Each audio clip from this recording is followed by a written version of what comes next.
Welcome sa DRS 2.0. Fresh at nagbabagang happenings ba ang hanap mo? Mga padabarkads man yan o mga trending topics? Pwes, sagutin natin yan.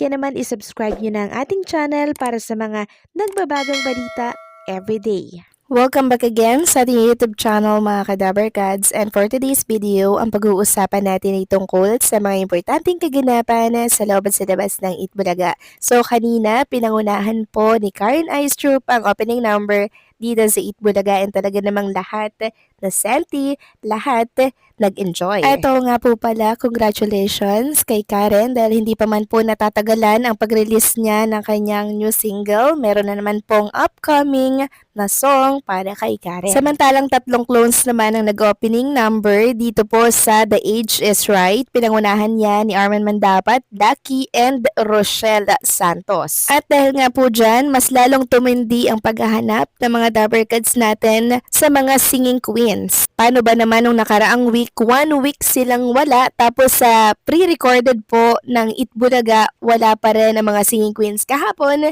at ngayong araw. Kinakalampag po ng ilang Dabarkads ang TBJ Production para bigyan po ng maraming exposure ang mga singing queens natin. So bukas, malay nyo mga Kadabarkads, present po sa live episode ang mga singing queens natin. Wait na lang natin dahil alam din naman natin na meron po silang commitment outside Itbulaga. Katulad po ni Ann Ferrer na kung saan nakakuha po ng isang endorsement para po yan sa Santi Barley na isang napakalaking blessings po para po kay Ann Ferrer dahil hindi lahat sila nabibigyan ng opportunity para po makapag-endorse ng ganitong brand. And also, kahit di natin nakikita ang mga singing queens natin dyan, rumarakit po sila mga Kadabarkads para nang sa ganun ay may kita pa rin sila. Kaya sa mga naghahanap sa kanila, parte pa rin po sila ng Itbulaga, less exposure nga lang sa naturang programa. Samantalang kinaaliw naman ng marami ang pag-appear po ni Dindo dito po sa The Age is Right. Si Sir Dindo po pala ay nakatrabaho at naka-eksena ni Bossing Vic Soto. At alam nyo ba, isa nga po sa mga eksena nila, hindi daw po makakalimutan ni Bossing Vic Soto. At kanina nga mga Kadabarkads, kagulo na po sa Itbulaga stage dahil sa pag-sample po ni Sir Dindo at ni Ian Red na kung saan ay kinaaliwan at kinatuwa po ng maraming televiewers maging ng studio audience. Lalo na nang inalis ni Bossing Vic Soto ang piloka po ni Ian Red na mas lalo pong nagpawindang kay Sir Dindo na makitang panot pala si Ian Red. Kaya kung inyo mapapansin dyan yung reaction ni Sir Dindo, gulat na gulat siya dahil kalbo pala si Ian Red sa totoong buhay. Samantalang alamin naman natin ang kaganapan ng ilan sa mga clones natin sa labas po ng Itbulaga. So kahapon, nagpunta po si Jerome Ibardome at ang kanyang girlfriend dito po sa birthday celebration ni Mommy Lovell Carino. So ito po ay extended celebration para po yan sa birthday po ni Ma'am Lovell together with Roel, syempre Jerome Ibardome, and syempre yung kanyang girlfriend. Makikita nga dito sa mga larawan na binahagi po sa mundo ng social media talaga namang sobrang goods na goods si Jerome, Roel at ng kanyang family. Kaya sa mga bashers na lagi pong pinag-aaway at binabati ko si Jerome or si Roel, magkaibigan silang tunay at hindi po yan mababago dahil lang sa mga nag-aaway-away na mga fans at supporters. Samantalang iniimbita po ang lahat ni Jerome Ibardome para po yan sa kanyang concert by April 9. Sabi nga dito, with a grateful heart, I'm inviting you to my anniversary concert. This is my way of saying thank you for every prayer, every message, every moment of support.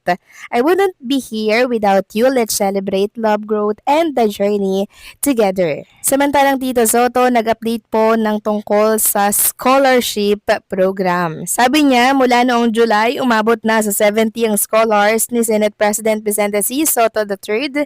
Naninindigan si Soto na importante ang edukasyon, kaya't porsigido rin siya na mapagtapos sa mga estudyante na higit na nangangailangan ngunit may matayog na pangarap sa buhay.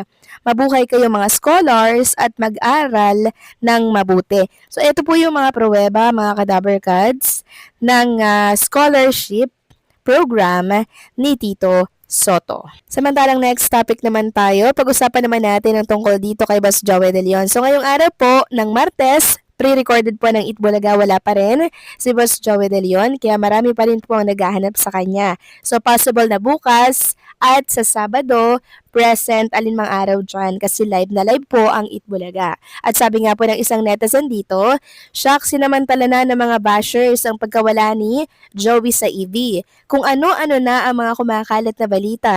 Ngayon, may nagsasabi na na-hospital daw at kritikal. May nagsasabi nagluluksa daw sa pagpanaw at nadamay pa nga si Jimmy Santos sa fake news na kumakalat ngayon. Ang lakas-lakas ni Jimmy Santos, pinatay at ginawa nilang abo. Grabe na ang ka-fake newsan ngayon. Kaya pala, nag-post si Jaco De Leon kanina ng simpleng post pero may patama na mamatiyag lang mga yan, baka kasuhan ng mga nagkakalat ng fake news about Joey. Nakaliblang naman ngayon yung tao kung ano-ano na ang ginagawa ninyong balita. Mga usbaw, makapag-content lang ibang vlogger dito sa FB, humanda sila kay Boss JDL. Makikita nila ang hinahanap nila. Babalik daw si JDL sa live ng IB bukas, abangan nyo nang matapos na ang kabaliwan nyo. So yan po yung ginawang pambabasag mga kadaver cards ng isang netizen. Kaya sana po tigilan na ang paggawa po ng issue tungkol kay Boss Joey De Leon dahil nakaliblang naman talaga siya mga kadaver cards.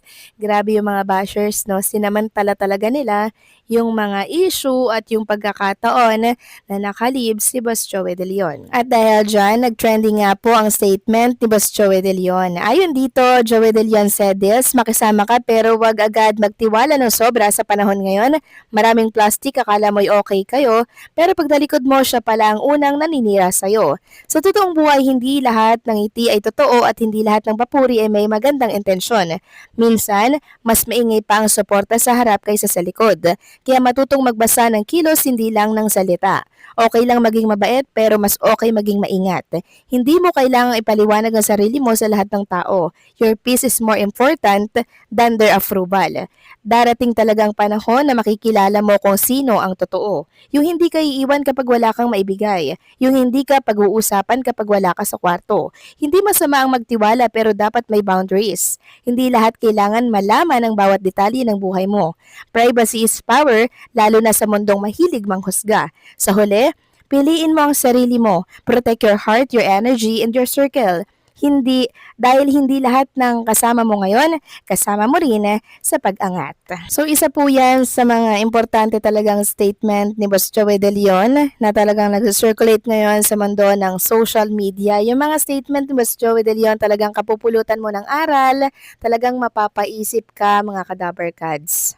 Kung baga may substance, mga kadaver cards, yung mga binibitawan niya pong salita, mapapaisip kang talaga. Kaya sana mag-isip muna ang ilan bago maniwala sa mga fake news na kumakalat ngayon sa mundo ng social media. So paano mga kadaver cards? Hanggang dito na lamang po ang update natin. Maraming salamat sa patuloy na pagsuporta.